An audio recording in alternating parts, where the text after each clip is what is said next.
ചെന്നൈയിൽ ഇരട്ടക്കൊലപാതകം മുടിച്ചൂർ സ്വദേശി അറുമുഖവും 17-കാരനുമാണ് കൊല്ലപ്പെട്ടത്. 8 പേരടങ്ങിയ സംഘം വീട്ടിലെത്തി വെട്ടിക്കൊലപ്പെടുത്തുകയായിരുന്നു. ഗുണ്ടാപ്പകയാണ് കൊലയ്ക്ക് പിന്നിലെന്ന സംശയം.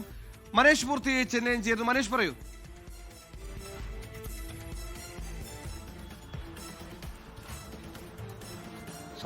ഇന്ന് പുലർച്ചെയാണ് ഈ ഒരു ഇരട്ടക്കൊലപാതകം നടക്കുന്നത്. അറുമുഖത്തിന്റെ പേരിൽ നിരവധി കേസുകളുണ്ട്. കൊലപാതകം ഉൾപ്പെടെയുള്ള നിരവധി കേസുകളുണ്ട്. ഈ അറുമുഖവും പറഞ്ഞ 17-കാരനും അവിടെ പല്ലാവരത്തെ തൃശൂലം എന്ന് പറയുന്ന സ്ഥലത്തുള്ള ഒരു കുടിലിലാണ് താമസിക്കുന്നത്.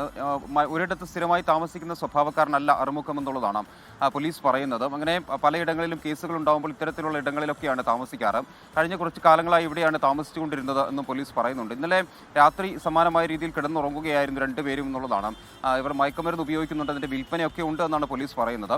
ഇന്നിപ്പോൾ പുലർച്ചയോടുകൂടിയാണ് 3 ബൈക്കുകളിലായി എത്തിയ 8-അംഗ സംഘം വെട്ടിക്കൊലപ്പെടുത്തുകയായിരുന്നു എന്നുള്ളതാണ് പ്രാഥമികമായി പോലീസിൽ നിന്നും ലഭിക്കുന്ന ഒരു വിവരം. നാട്ടുകാരും അവിടെയുള്ള ദൃക്സാക്ഷികളുമൊക്കെ ആ രീതിയിലുള്ള കാര്യങ്ങളാണ് പറയുന്നത്. എന്തായാലും ഈ അറുമുഖത്തിനെതിരെ നിരവധി കേസുകൾ ഉള്ളതുകൊണ്ട് തന്നെ ഒരു ഗുണ്ടാപ്പകയോ അല്ലെങ്കിൽ ഈ മയക്കുമരുന്ന് ബിസിനസ്സുമായി ബന്ധപ്പെട്ടുള്ള അത്തരത്തിലുള്ള എന്തെങ്കിലും ഇടപാടുകളാണോ ഈ കൊലപാതകത്തിലേക്ക് നയിച്ചത് എന്നുള്ളതാണ് പോലീസ് അന്വേഷിക്കുന്നത്. 17 വയസ്സുകാരനും ഗുണ്ടാ നേതാവും അല്ലെങ്കിൽ ഈ പറഞ്ഞ രീതിയിൽ നിരവധി കേസുകളുടെ പ്രതിയുമൊക്കെ ആയിട്ടുള്ള അറുമുഖവുമാണ് കൊല്ലപ്പെട്ടത്. സുഹൈൽ, എന്തായാലും നിരവധി ക്രിമിനൽ കേസുകളുടെ പ്രതിയാണ് അറുമുഖം. ഒപ്പമുണ്ടായിരുന്ന 17-കാരനാണ്. ഇരുവരെയും 8-അംഗ സംഘം വീട്ടിലെത്തി അതിക്രൂരമായി വെട്ടിക്കൊലപ്പെടുത്തുകയെന്ന് ഗുണ്ടാ കുടിപ്പകയെന്ന പ്രാഥമികമായ അനുമാനമാണ് പോലീസിലുള്ളത്. മനേഷ് മൂർത്തിയാണ് ചെന്നൈയിൽ നിന്ന്. ലോകത്തെവിടെയായാലും ഏത് സമയത്തും 24 വാർത്തകളും ഓഗ്മെന്റഡ് റിയാലിറ്റി പാക്കേജുകളും എക്സ്പ്ലെയിനറുകളും വിശദമായി കാണാൻ ഞങ്ങളുടെ യൂട്യൂബ് ചാനൽ നിങ്ങൾക്ക് സബ്സ്ക്രൈബ് ചെയ്യാം.